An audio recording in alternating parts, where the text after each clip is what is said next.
Hey everyone, food safety is not just a requirement, it's a responsibility.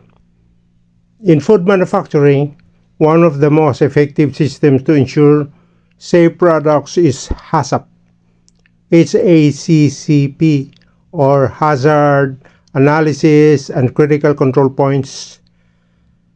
This systematic approach helps identify, evaluate, and control food safety hazards before they reach the consumer. What is HACCP?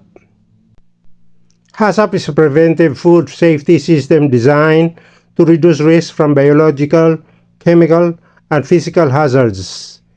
Instead of relying on final product inspection, HACCP focuses on controlling risks throughout the production process.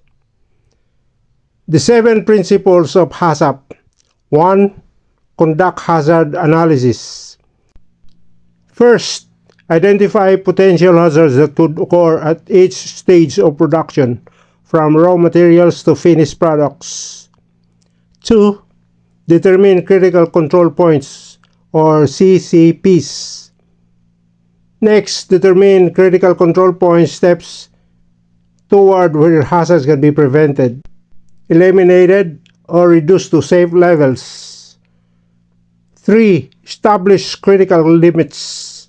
For each CCP, set measurable limits such as temperature, time, or pH that must be met to ensure safety. 4. Establish monitoring procedures. Monitoring ensures its critical control point stays within its limits through regular checks and measurement. 5. Establish corrective actions. If a limit is not met, corrective actions must be taken immediately to prevent unsafe products from reaching consumers. 6. Establish verification procedures. Verification confirms that the HACCP system is working effectively through audits, testing, and reviews. 7. Establish record keeping and documentation. Finally, proper documentation ensures traceability and proves that food safety controls are consistently applied. Real-world application. In a poultry processing plant, for example, cooking is a critical control point.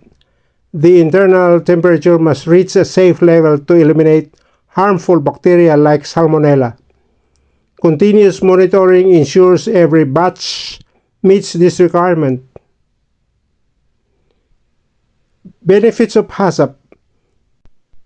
HACCP improves food safety, reduces waste, builds consumer trust, and ensures compliance with international regulations.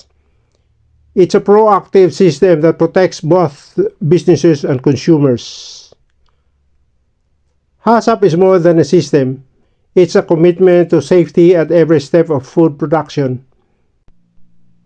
By identifying risks early and controlling them effectively, we ensure that the food reaching our tables is safe, reliable, and of the highest quality.